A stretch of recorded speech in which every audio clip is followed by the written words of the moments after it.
Bonsoir à tous. Drapeaux en berne, une émotion palpable dans le monde entier après le décès de la reine Elisabeth II qui aura guidé son pays, son royaume pendant plus de 70 ans. Installée sur le trône dès sa 25e année, elle n'aura eu de cesse de servir son pays qui voyait en elle, en sa souveraine, un cap dans un monde en perpétuel mouvement. Tout changer pour que rien ne change était l'une de ses plus grandes maximes. Elisabeth II, 3 jours après avoir reçu la visite de son 15e chef de gouvernement durant son règne XXL, s'est éteinte hier à 96 ans auprès des siens dans son château de Balmoral.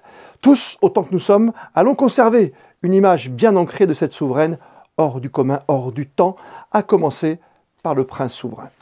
La réaction, bien sûr, c'est comme tout le monde une grande tristesse, même si, vu son âge avancé, on pouvait s'attendre malheureusement à cette issue, mais c'est une grande perte non seulement pour le Royaume-Uni, pour l'Europe, mais pour le monde entier, parce qu'elle était vraiment, c'était une souveraine qui était très très appréciée et même aimée à travers le monde. Son attitude extrêmement toujours bienveillante et son empathie envers les autres était vraiment très très palpable. Et même si c'était vraiment une reine qui a eu une attitude exemplaire dans beaucoup de circonstances difficiles et qui savait rester ferme quand il fallait être ferme, mais elle avait cette intelligence du cœur qui appartient aux grands de ce monde. Le prince Albert II. Et dans votre journal ce soir, votre souvenir d'un destin hors norme, le regard sur cette reine d'exception, avec tout d'abord la communauté anglaise installée ici en Principauté. Nous irons également à Londres pour évoquer le deuil, le chagrin des Britanniques qui ont pu apprécier pendant des années le dévouement sans faille de leur souveraine et qui s'apprêtent à honorer désormais leur nouveau monarque, le prince Charles, qui devient à 73 ans le roi Charles III. Sandrine Nègre, bonsoir à vous. Nous venons d'écouter la réaction du prince Albert II ensemble, c'était il y a un instant. On va ce soir s'arrêter avec vous sur les relations entretenues, Sandrine, depuis des années entre nos deux pays. Oui, bonsoir Christophe, bonsoir à tous. Effectivement, les liens entre les deux monarchies britanniques et monégasques sont nombreux. Je vous propose d'ailleurs de voir ou revoir ces images. Le prince Albert II et la reine Elisabeth II côte à côte en mai 2011. C'était il y a un peu plus de 10 ans. À l'occasion du Chelsea Flower Show, ils visitaient ensemble le jardin de Monaco exposé lors de ce prestigieux événement du printemps en Angleterre. Un an plus tard, en mai 2012, le prince Albert II et la princesse Charlène étaient conviés aux festivités du jubilé de diamant de la reine Elisabeth II, des rencontres qui illustrent les relations entre la famille Grimaldi et la famille Windsor dans les moments heureux, mais aussi plus malheureux. En 1982, la princesse de Galles, Lady Di, assistait aux obsèques de la princesse Grace. 40 ans plus tard, à l'abbaye de Westminster, le prince Albert II assistait au service de commémoration du défunt prince Philippe, duc d'Édimbourg, sur invitation de Buckingham Palace. Enfin, sachez que le prince Albert II et le roi Charles III partagent depuis longtemps un point commun, leur engagement en faveur de la protection de l'environnement. Ils étaient ici ensemble à Malte lors de la conférence Our Ocean ou encore lors de la COP26 l'an dernier, organisée, Christophe, à Glasgow. Et selon le quotidien anglais The Guardian, les funérailles devraient avoir lieu le lundi 19 septembre à l'abbaye de Westminster, au centre de Londres. En attendant cette journée d'une grande charge émotionnelle, avec la venue des dignitaires du monde entier, la dépouille de la reine reposera à Westminster Hall pendant quelques jours où le public pourra venir s'y recueillir. C'est très précis, 23 heures sur 24. Des centaines de milliers de personnes sont attendues pour cet hommage que l'on veut populaire. Et chez nous, à Monaco, Frédéric Hélion est allé, lui, retrouver quelques-uns des membres de la communauté britannique, et ce au lendemain de sa disparition. La principauté compte un peu moins de 3000 résidents britanniques. La communauté anglaise a forcément été touchée par l'annonce hier du décès de la reine Elisabeth II, notamment du côté de la British Association of Monaco, créée en 1935. L'association compte 250 membres et organise des événements chaque mois, notamment une soirée chaque année en juin pour célébrer l'anniversaire de la reine. For me personally, she was a wonderful lady, full of power. strength, and it is an extremely sad moment for the British citizens in Monaco, and I'm sure indeed the whole world. We will miss her very much. Le décès de la reine Elisabeth II a aussi marqué la communauté de l'église anglicane de Saint-Paul, avenue de Grande-Bretagne, un édifice bâti en 1925 et qui rassemble une centaine de fidèles. It's something that has been anticipated for a very long time. However, when it does happen, as it has, then obviously it is still a shock. I had the good fortune to meet her on several occasions, and the thing I remember most about her is something that's echoed by others, is that she had a very wry sense of humour, and she would greet people with great informality. One always feels a little uncertain about meeting the monarch, but she was the kind of person who put you at your ease very quickly, and she was able to be gracious to everyone she met. Une messe commémorative sera célébrée demain, samedi à 18h30, à l'église anglicane de Saint-Paul afin de rendre hommage à la reine Elisabeth II. Direction Londres, la Tamise, où nous attend Marie Billon, journaliste basée à Londres. Bonsoir à vous Marie. Bonsoir. 24 heures après le décès de la reine, l'émotion, on l'imagine, est toujours aussi intense chez vous? Absolument, les gens se sont précipités auprès des grilles des différents palais et surtout de Buckingham Palace pendant toute la nuit, pendant toute la journée. Ils sont venus pour être ensemble, mais aussi pour déposer des fleurs, pour déposer des dessins, s'il y a des enfants, vraiment pour essayer de partager ce moment. Alors, tout le monde, évidemment, n'a pas arrêté sa vie pour se rendre auprès des grilles du palais. La vie continue plus ou moins normalement à Londres, mais il y a quand même quelque chose qui se sent, qui se passe, et même il y a certains magasins qui sont fermés, des grands magasins qui ont décidé de ne pas ouvrir aujourd'hui. Dans des chantiers de construction, il y a des minutes de silence qui ont été observées. Il y a aussi des rencontres sportives qui ont été annulées. Il y a même des grèves qui ont été annulées aussi, la grève des cheminots et la grève des postiers, par respect par rapport à la reine. Donc, même si tout le monde n'est pas en train de pleurer, c'est clair qu'il y a quelque chose qui a changé ici au Royaume-Uni depuis 24 heures. On parle d'un long deuil chez vous? Oui, alors le roi Charles, il faut s'habituer à dire Charles ça. III. Charles III, absolument, a décidé que le deuil national durait 7 jours après les funérailles de la reine Elisabeth II. Donc, ce sera une assez longue période de deuil, effectivement, que le Royaume-Uni va observer. Les détails, effectivement, chaque jour jusqu'aux funérailles vont être vraiment minutés très précisément. Un cérémonial, évidemment, c'est très important, le cérémonial au Royaume-Uni. Qui était préparé de toute façon j'allais pas dire de longue date, mais depuis un certain temps, depuis d'ailleurs la disparition de son époux, on sentait que la reine n'était plus la même quelque part. On sentait que la reine, effectivement, était très diminuée depuis le décès de son époux. Il y a un an, on l'avait vu beaucoup amaigrie.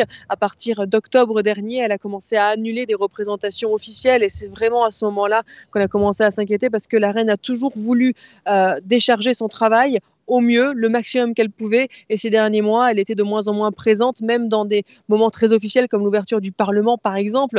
Mais elle avait tenu à accueillir la toute nouvelle première ministre, Liz Truss, en début de semaine. On a pu voir la photo de la reine saluant la nouvelle première ministre. Alors la reine avait l'air effectivement diminuée, mais elle était debout, elle était là. Et c'était important, certainement, pour elle, et en tout cas pour les Britanniques, qu'elle ait déchargé son travail jusque vraiment, littéralement, jusqu'au bout de sa vie. Elle avait promis que sa vie soit longue ou courte le jour de ses 18 ans, elle serait au service entièrement du peuple britannique. Elle l'a démontré de manière assez littérale. Marie Billon, vous dites une reine apolitique, mais qui a su, finalement, dans toute sa carrière, évoluer avec le temps. Je lisais quelque part que voilà, on est parti du cinéma muet jusqu'au numérique avec elle. Mais c'est fou, même avec ses tenues, elle a su évoluer année après année pendant ses 70 ans de règne tout de même. 70 ans de reine, alors juste des dates qui je trouve assez impressionnantes. Liz Truss est née 101 ans après la naissance de Winston Churchill, son premier et sa dernière première ministre. C'est pour montrer un petit peu 101 ans après la naissance de Churchill. Ça montre à quel point la reine Elisabeth II a vraiment vécu une longue vie, effectivement. Alors oui, elle a su s'adapter aux changements de société. Alors il y a peut-être eu quelques freinages des cas de fer, peut-être vers la fin des années 90. On a pu beaucoup en parler au moment de la période Diana, mais effectivement, il y a eu une adaptation qui a été assez claire. Et là, par exemple, pendant son jubilé, ou même avant, pour les JO de 2012, quand la reine a accepté de jouer les actrices, d'être vue en train de sauter d'un hélicoptère, ou alors plus récemment de prendre le thé avec un ours malpoli qui boit le thé à la théière, voilà, Paddington, ça montre effectivement que la reine savait s'adapter, en tout cas, au monde dans lequel elle vivait, dans lequel ses sujets vivaient, et c'était certainement pour ça que ça résonnait tellement avec les Britanniques. Toute la famille s'est évidemment retrouvée hier auprès de la reine Elisabeth avant son décès. Quelque part, c'est la famille qui lui a posé beaucoup de tort aussi, notamment sur la fin avec le petit prince Harry, mais ça n'a pas été un long fleuve tranquille. Et effectivement, c'est quelque chose qui a été difficilement gérable par Elisabeth II, ne serait-ce que parce que la presse se mêlait de plus en plus de la vie de la famille royale, et donc il a fallu finalement réécrire le livre sur comment gérer les affaires de cœur des autres membres de la famille royale, et ça a été très compliqué, notamment évidemment à la fin des années 90, mais même au début des années 80 avec l'arrivée de la princesse Diana et son mariage qui était compliqué avec le prince Charles. 3 de ses 4 enfants ont divorcé, et effectivement ces derniers mois, ces dernières années, le prince Harry qui s'est éloigné de la famille royale, même s'il a toujours eu des mots assez tendres pour sa grand-mère, et on l'a pu le voir encore jouer ça hier. Tous les membres de la famille royale sont arrivés, mais le prince Harry, lui, n'était pas encore arrivé. Ils n'ont pas attendu le prince Harry pour annoncer le décès de la reine. C'était le dernier arrivé de la famille hier soir, et ça a été le premier de la famille à quitter Balmoral ce matin. Les relations avec Monaco que vous connaissez par cœur, Marie Billon également, et la reine Elisabeth qui n'est jamais venue finalement ici. Le prince Charles III est peut-être plus complice avec le prince Albert II ? En tout cas, on a pu voir le prince Albert II invité à certains moments importants de la famille royale, notamment la dernière fois pour le service de remerciement pour la vie du prince Philippe, qui était en avril dernier à Westminster. Donc, c'est un pays avec lequel le Royaume-Uni a des liens diplomatiques, et le rôle de tout monarque est d'entretenir favorablement les liens diplomatiques avec tous les pays du monde entier, dont évidemment Monaco. Et on sait que les deux princes, évidemment, et maintenant le roi Charles III et le prince Albert II ont en commun la nature, l'environnement. Merci en tout cas pour toutes ces précisions. En duplex de Londres, au bord de la Tamise, Marie Billon, journaliste basée bien sûr dans la City, là-bas. À Londres, merci d'avoir été avec nous ce soir sur Monaco Info. Merci, au revoir. Et vous, quelle image garderez-vous de la reine Elisabeth II? Nous sommes allés ce midi à votre rencontre. C'est quelqu'un, je pense, d'exceptionnel, qui a eu une longévité de vie, une longévité de règne, qui a pris le pouvoir, qui est arrivé au pouvoir dans des circonstances difficiles, qui a eu, je pense, une vie quand même compliquée et pas facile, et qui a tenu le cap. En 70 ans, elle a fait quand même évoluer l'Angleterre, qui est quand même assez... ils sont très traditionnels. Son sens de l'humour, et je suis assez admirative du fait qu'elle ne montrait jamais ce qu'elle pouvait penser ou ses sensations. Moi-même, j'ai du mal à le faire, donc comme elle a pu régner et tenir tête, c'est beau. Son sens du devoir. Je pense que c'est une femme qui, dès l'âge de 26 ans, a vraiment pris la mesure de la charge qu'elle endossait. Probablement qu'avec la guerre, elle s'était déjà beaucoup impliquée, et elle avait compris qu'être proche de son peuple, c'était vraiment l'âme d'une monarchie. Je pense que c'est une femme très courageuse, qui a vraiment bien porté le rôle et qui a pris toutes les responsabilités sur ses épaules tout au long de ces années, qui est restée inflexible, qui était là pour ses enfants.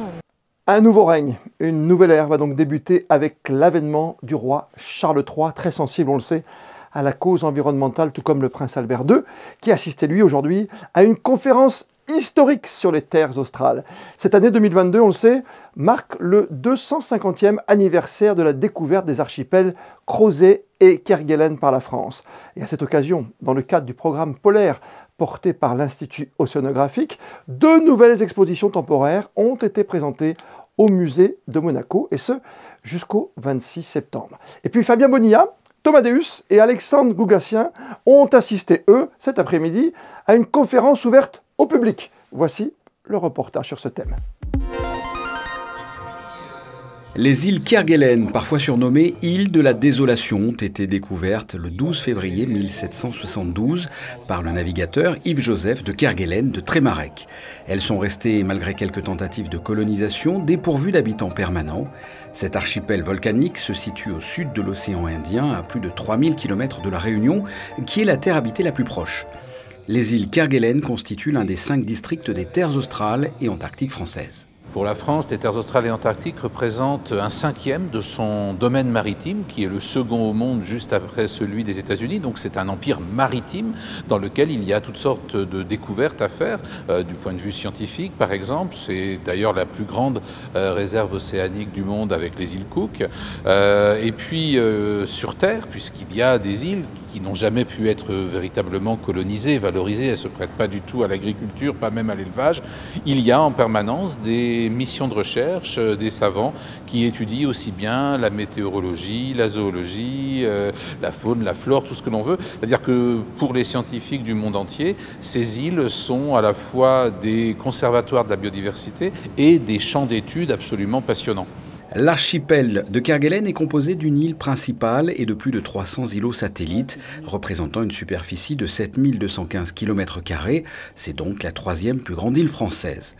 Parmi les 300 îles qui constituent cet archipel, les îles du Prince de Monaco, nommées ainsi par l'explorateur Raymond Rallier du Baty vers 1908 en l'honneur du prince Albert Ier. Les sports et le 2e succès consécutif de l'AS Monaco Basket en Allemagne en match de préparation. La Roca Team a dominé la formation de Ulm 99-72 pour cette rencontre. Mike James a été laissé au repos. Prochain match dimanche, toujours outre-Rhin à Bamberg. Football, la Ligue Europa hier et la victoire de l'AS Monaco 1-0 face à l'Étoile Rouge de Belgrade, là-bas en déplacement. Et puis une minute de silence formidablement respectée avant le coup d'envoi du match de Manchester United hier soir en hommage à la reine d'Angleterre. Avec ce week-end également, il faut vous en informer, il n'y aura aucune rencontre évidemment en Angleterre dans le championnat, dans la Premier League, ni notamment de course hippique. C'était l'une des plus grandes passions de la reine d'Angleterre. Autre minute de silence, cette fois au temple de la vitesse de la Formule 1 à Monza, avec cet après-midi, quelques minutes seulement avant les premiers essais du Grand Prix d'Italie, Sir Lewis Hamilton qui a respecté longuement cette minute. Il avait déjà tweeté hier soir en tout cas, sa peine après la disparition de la souveraine qu'il avait anoblie l'an dernier en parlant d'un leader emblématique pour toute l'Angleterre. Un exemple. La Formule 1 qui fait donc étape au pays de Ferrari, qui fête pour l'occasion ses 75 ans avec une voiture à robe jaune et une combinaison de pilote du meilleur effet, la couleur jaune canari originelle, avant le rouge aujourd'hui que vous connaissez tous. 2 couleurs très chères en tout cas au goût vestimentaire d'Elisabeth II. Et pour parler Formule 1 ce soir et intérêt particulier de ce Grand Prix de Monza, le spécialiste automobile Jean-Louis Moncey est avec nous. Bonsoir à vous Jean-Louis. Bonsoir Christophe Paco. La grande histoire de la Formule 1. D'ailleurs, c'est le titre de votre livre, ou presque. Hein. La famille, c'est vrai, c'est la Formule 1 chez City Edition. On a toutes ces histoires-là, ces histoires notamment des Ferrari qui étaient jaunes tout d'abord, avec le cheval cabré, et puis qui sont devenus rouges après-guerre, bien après-guerre. Oui, c'était la couleur de Modène en réalité. Et d'ailleurs, Enzo Ferrari voulait l'appeler l'écurie de Modène. Et ce sont ses amis proches, notamment les juristes, qui lui ont dit « Mais pourquoi on l'appelle pas tout simplement Scuderia Ferrari, puisque vous êtes déjà connu, Enzo Ferrari, comme étant un pilote ?» Et c'est comme ça que ça s'est fait, Scuderia Ferrari. Mais c'est Modène l'origine. Avec le cheval cabré dessus, ça n'a jamais bougé. On dit bien le cavallino rampante quand on parle italien. Et on se dit que ce petit cavallino, il a bien du mal à courir normalement et à galoper en ce moment. Hein. Alors, ça, c'est Ferrari, et c'est pas vous, Christophe, que je vais raconter que dans une équipe de Formule 1, il y a des hauts et des bas. Mais oui. Ferrari, ça tient tellement à cœur de tout le monde de la Formule 1 qu'on surveille l'écurie comme le lait sur le feu. Même les écuries adverses, pour elles, c'est importante. Oui, mais ce qui est fou, c'est que là, on est au temple de la vitesse, on est chez eux, on est carrément à Monza, et on a l'impression qu'avec tout ce qui s'est passé depuis le début de la saison, et notamment le dernier épisode en date, et cette roue qui n'est jamais arrivée, ou qui a mis 30 secondes à arriver pour Carlos Sainz, on a l'impression que tout va mal, et que ça va être très compliqué d'afficher un bon résultat et une belle figure à Monza. Alors, si on suit les essais, c'est pour l'instant pas mal parti, oui. Mais je crois quand même qu'il y a 2 choses qui ne fonctionnent pas bien. Déjà, bon, ce petit détail, comme la roue que vous avez très justement évoquée, ça c'est vrai. Et puis il y a les petites faiblesses du moteur, mais surtout, il y a des problèmes de stratégie. Et ça, ce n'est pas la première fois, je vous le rappelle, que ça arrive chez Ferrari, car du temps de Mattia Binotto, car vous devez vous rappeler qu'à l'époque de Vettel aussi, il y avait eu des problèmes. Là, on les a enchaînés. Je vais vous rappeler le Grand Prix de Monaco, où ils ont oublié notre ami... Charles Leclerc, qui n'est pas parti tout de suite, et qui n'est pas resté en plus. Oui. que des choses comme ça. Et donc là, on a vu aussi des changements de pneus qui ne correspondaient absolument pas à la réalité des choses. De temps en temps, on se demande ce qu'ils font, quoi, bien sûr. On se demande vraiment ce qu'ils font. En plus, Ferrari, pour nous, et Monza, ça reste un merveilleux souvenir quand on est monégasque, parce que, évidemment, on a fait résonner l'hymne il n'y a pas si longtemps. 2019, ça paraît loin maintenant pour Charles Leclerc, un vainqueur à Monza. Ce n'est pas si loin que ça, hein, malgré tout. Il y a quelque chose quand même qu'on oublie beaucoup, nous tous, c'est que quand même, quand vous comparez Charles, il faut le comparer avec ses rivaux. J'ai pris les chiffres, hein, pour vous. Oui. Hamilton, 300 Grands Prix. Alonso, 350 Grands Prix. Verstappen, 157 Grands Prix. Charles, il n'a pas encore 100. Il a 2 saisons de moins que Verstappen, 3 saisons de moins que Sainz. Et l'âge, j'ai noté les âges aussi pour vous renseigner exactement. Eh bien, Sainz, 28 ans, Alonso, 41 ans, Hamilton, 37 ans, Vettel, 35 ans, et Charles, il en a 24. Oui. C'est donc un gamin. C'est pour ça, Christophe, que je voudrais que nos téléspectateurs comprennent bien que moi, j'ai toujours divisé les pilotes en 2 catégories. Les guerriers et les artistes, parce que les artistes, forcément, ils sont assez forts. Oui. Voilà. Mais pour Charles, j'ai inventé une autre catégorie. Pour moi, Charles, c'est le héros. Il gagne, c'est un guerrier, et de temps en temps, il prend des coups dans la figure, souvent de son équipe. On n'est jamais trahi par les siens. Oui, mais souvent, il défend quand même son équipe, hein, parce qu'il tient le coup. Même quand il fait une erreur, après, il le reconnaît, c'est la force de Charles, de pouvoir tout exorciser, finalement, juste après un Grand Prix, il sort tout, et après, il oublie, et il repart au combat comme il le fait en ce moment à Monza. Charles, il a les qualités du gendre idéal, il est multilingue, il est beau garçon, il est calme dans la vie, il est rangé. C'est un plaisir de parler avec lui, de l'interviewer, de voir sa famille, et c'est pour ça que je le trouve formidable, le gentil garçon par excellence. Et quand il est sur le ring, si je veux dire, et là, il donne tout, et c'est là où il est formidable. Le problème sur le ring, c'est qu'il a un grand rival. Et là, c'est un vrai duel, c'est Verstappen. C'est le même âge, Verstappen qui a démarré avant le permis de conduire, hein, avant 18 ans, la Formule 1. Voilà, il est tombé sur un rival qui va l'embêter pendant toute sa carrière, finalement. Probablement, mais alors, ça, je suis obligé de vous dire, c'est ce que la Formule 1 attend. Il y a quand même une question que je vous repose pour conclure, c'est comment Ferrari peut arriver à se louper comme ça, à se manquer dans la stratégie, quand on voit à côté Red Bull ou même Mercedes qui remonte très très fort, mieux gérer un tel événement, une telle pression, parce que ce sera le cas encore dimanche à Monza. Hein. Diriger la Scuderia Ferrari, c'est bien quand on s'appelle Jean Todt et qu'on n'hésite pas à couper des têtes, déjà pour commencer. Mattia Binotto, c'est un excellent motoriste, et déjà, on se demandait, quand il a été nommé directeur technique, pourquoi ce n'est pas un aérodynamicien. Peu importe. Mais ensuite, il est devenu patron de la Scuderia. Oui. Et ça, vous êtes proche à Monaco de l'Italie, vous le savez bien, être patron de la Scuderia Ferrari, c'est un poste éminemment politique. Il faut avoir des épaules larges et avoir des nuits qui durent 2 heures seulement. Et peut-être que Mattia, il n'en est pas encore là. Merci Jean-Louis Moncet. Plein d'ouvrages, même sur Ferrari, bien sûr, sur toutes les grandes marques. Et puis le dernier en date, hein, qui est tout chaud, hein, qui vient tout de sortir, oui, on est bien d'accord? La Formule 1 de ma famille. Absolument, chez City Edition. Bon Grand Prix, Jean-Louis. Merci. À l'occasion des Journées de l'Arbre, en 2 mots, hein, arbre, l'inoubliable Joséphine Baker a été mise à l'honneur dans le parc des Oliviers de Roquebrune-Cap-Martin, au milieu de la collection d'œuvres du parc. Et pour l'occasion, ses enfants et petits-enfants, accompagnés du prince Albert, étaient réunis autour des 2 représentations de cet artiste qui a fait il y a peu son entrée au Panthéon. Reportage signé Sarah Monnier avec Lionel Bernardi. Elle est une figure incontournable, Joséphine Baker est mise à l'honneur à l'occasion des Journées de l'Arbre à Roquebrune-Cap-Martin. Chanteuse, résistante et mère, celle qui a été accueillie au Panthéon en novembre 2021 pour son courage et son amour pour la France est toujours célébrée. Son deuxième amour, Monaco, où son corps repose toujours, un lien étroit également noué entre la principauté et la ville depuis de nombreuses années. C'est le thème fort parce que accueillie au Panthéon, elle a vécu à Roquebrune parce que la princesse Grace lui a permis de rester sur Roquebrune-Cap-Martin, elle l'a aidée et on a considéré qu'elle devait faire partie des célébrités dans le buste et dans l'allée des célébrités dans ce parc merveilleux de Roquebrune-Cap-Martin. Pour cette édition, un buste de Joséphine Baker est déposé dans l'allée des célébrités. Entourée de ses descendants et du prince Albert, l'œuvre a été dévoilée aux yeux de tous, un moment particulièrement touchant pour son auteur. Et c'est un bon résultat, je suis content de la réussite de l'image, de ce mouvement. On a travaillé un peu dans l'essence, dans l'esprit Art Nouveau, déco. Une autre œuvre est également exposée, un portrait géant de l'artiste sur fond d'un arc-en-ciel symbolisant sa famille et réalisé dans le style du street art. Je trouve que ça en dit long par rapport à ce que le street art apporte à l'histoire de l'art de manière générale. C'est un personnage qui inspire et qui en plus rentre dans le cours du temps vu tout le développement autour du droit des femmes. Nul doute que les visiteurs seront nombreux à trouver l'inspiration aux côtés de ces œuvres. L'exposition de sculptures encourage la création et la protection du patrimoine. Elle est à découvrir jusqu'au 30 septembre dans le Parc des Oliviers. Comme tous les soirs, la météo de ces prochaines heures, c'est avec vous. Yannick de Bévert, bonsoir. Bonsoir Christophe, bonsoir à tous. La principauté profitera d'un plein soleil ce week-end, même si les températures seront un peu en baisse, avec tout de même un très agréable 27 degrés au meilleur de ce samedi. Avec un temps comme cela, si vous voulez profiter de la plage, sachez qu'une eau à 24 degrés vous y attend. Ce samedi 10 septembre, il faudra souhaiter une bonne fête à toutes les Inès. Et comme le veut la tradition, on termine par les instantanés du jour et nos drapeaux en berne sur les plus hauts lieux de la principauté en hommage à la reine d'Angleterre Elisabeth II.